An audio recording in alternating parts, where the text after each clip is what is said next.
Hi, everyone. Let's move on to stories. This is an Army story. When I was a company XO, the XO of our sister company didn't get along with his commander. The commander was an awful human being, lazy as shit, and would blame his soldiers for all his failures. This particular commander also had a habit of not showing up to work. In a particularly bad series of days, the commander didn't come if for almost 2 weeks. My friend and the 1SG got totally fed up. They sheetrocked over the commander's door and repainted the entirety hallway. This building housed the offices of 4 companies, so the hallway was super long. It took them a whole 4-day weekend to do. When the commander shows back up, they had everyone in the company act like they had never heard of him or met him.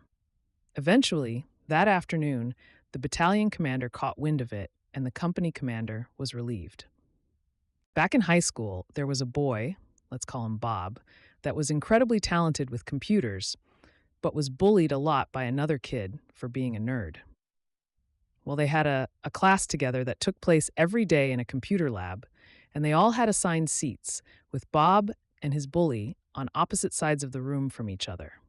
Well, Bob realized one day that the school's computers had very bad security, so he was able to install software onto his bully's computer that allowed him to remotely control the bully's computer from his own computer across the room. Then, when class was in session, whenever the teacher was passing by the bully's computer, Bob would pull up porn on the bully's computer screen. The bully could never adequately explain to the teacher why porn was magically popping up on his computer, so he got constantly in trouble for having porn open in school, and from then on out was teased by the other students for it. So, when I was about 13 or so, I was sleeping over at my friend's house. It was myself, my friend, another friend of ours, and my friend's little brother, who was about 9 at the time. Being hormonal 13-year-olds, aka assholes, we were not too kind to my friend's 9-year-old little brother. We didn't kick his ass or anything, but just teased him all day, wouldn't let him play Halo with us, etc. So that night, we decided to sneak outside and play flashlight tag in the adjacent woods. My friend and his little brother shared a room, so there was no way we were going to sneak out without him waking up, so we just decided to let him come along. Truth be told, we had a blast out there, probably played until 2 a.m. or so. Time comes to wrap it up, and we all start walking back, but we can't find my friend's little brother. Can't find him anywhere. So we immediately go into both damage control and panic mode at the same time. We can't scream his name to look for him for fear of waking up my friend's parents.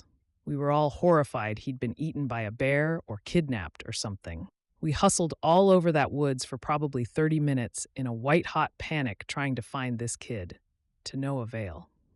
We decided to regroup around the tree where we had started the game and just kind of get our bearings for a minute. We're all huddled around there, huffing and puffing, and pretty much trying not to cry out of both fear and frustration. Suddenly, my buddy goes, "Hey guys, is it raining?" And we feel this stream of water spraying down upon us. Then we hear my friend's little brother cackling like a madman. We shine the flashlights up in the tree, and this little fucker is pissing on all of us. I had to hand it to him. He gave us the scare of our lives and peed on us. We never teased him ever again. A buddy of mine was cheated upon a bunch of years back. His live-in GF, and he were going through a rough patch when she decided to step out on him. She had said she was going to visit her family about 600 kilometers away and would be gone for a week. Imagine his surprise when he saw her having the time of her life on a restaurant patio with her ex. He snapped some photos as proof and went home. He was on a month-to-month lease that required 60 days' notice. She was not on the lease, so he gave his notice and found a new place while she was gone. In the remaining weeks, he stayed distant and mentioned couples therapy, but did not push things, and avoided sex, but frankly, it was not on offer. She also was out late and occasionally claimed she was crashing and spending the night with friends. He just said okay. Now, his landlord was a good guy and kept silent on his end, and they'd both worked things out that new tenant prospects came by when she was out at work or with her AP. Come moving day, a hired crew showed up and started boxing stuff up early that morning. When she asked what was up, he laid out copies of the photos he'd taken. The landlord then told her that she had until midnight to get her stuff out, as the new tenants were moving in 2 days later and he needed to tidy up. If she didn't, her stuff would be put on the curb. My buddy snapped one last pic of her clothes and toiletries in a big pile in the main room. All the furniture was his, it turned out. The plan, the execution of it, and his cool demeanor throughout were a legend in our friend group to this day. Around a decade ago, I, 33M, founded a small tech startup. I put everything I had into it: time, money, and endless nights of hard work. Slowly but surely, the company grew into a successful enterprise. I was proud of what I had built from scratch. Things were going well until my younger sister, Sarah, 29F, graduated from a prestigious business school. My parents had always favored Sarah, doting on her and showering her with praise. When she graduated, they started pushing for her to join my company. They believed she had the business acumen to take it to new heights. At first, I welcomed her involvement. It was nice having family around, and she had some innovative ideas. But things quickly took a turn. Sarah began making decisions without consulting me. She was charming and persuasive, and before I knew it, she had won over the key members of my team. Then came the ultimate betrayal. During a family dinner, my parents announced their plan to transition leadership of the company to Sarah. They felt she was better suited to lead it into the future. I was stunned. This was my company. My blood, sweat, and tears had built it, and they were trying to take it away from me. I tried to reason with them, but they were adamant. They believed Sarah was the future of the company, and they wanted me to step aside. Hurt and betrayed, I realized I couldn't let this happen. I started planning my next move. I knew the company inside and out, including its vulnerabilities. Quietly, I began transferring the most valuable contracts and assets to a new entity I created. I made sure all the key clients and top talent were on board with the move.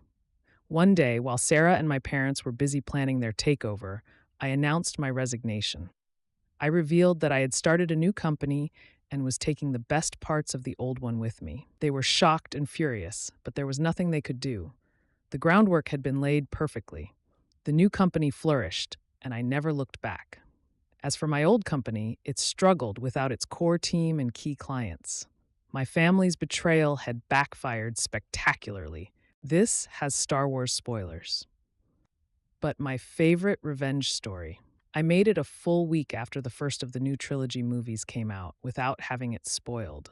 I decided after work I was going to go see it. Thought it would be fun to watch it stoned, so I stopped by my dealer's place to pick up some weed before the movie. While there, I told him I haven't seen the new movie yet. I was going to see it in like 30 minutes, and I was excited. He responded, "I really liked it. I was bummed when Han Solo died." Like, dude, I just fucking told you I was on my way to see it. That was the last time I went to him. Stop talking to him. A year goes by, and the next movie came out. You can bet your ass I was there for the midnight showing. The movie ends, and before leaving the theater, I pull out my phone, and you already know. I sent him a text around 2 a.m. At this point, he didn't even have my number anymore. The text I sent read, "Luke dies, Leia lives, and vengeance is mine." The response minutes later was, "What the fuck? Who is this?" Probably that of Baron Jean de Cely Longchamps, a Belgian fighter pilot in Wu 2. Longchamps had fled to Britain after his country surrendered and joined the RAF. Whilst there, he learned that his father had been tortured to death by the Gestapo, and he swore to avenge him. On a strafing mission over Belgium, he broke away from his squadron and flew to the Gestapo HQ in Brussels. When he arrived, he flew right in front of the building to get the occupants to come to the windows, then turned and emptied his guns into the Gestapo HQ. Several high-ranking members of the SS and Gestapo were killed in his attack, and some estimated that several dozen Gestapo members died. Longchamps was eventually killed in an accident in 1943, but was honored with a statue in front of the former Gestapo building, as well as with the Order of Leopold, Belgium's highest honor.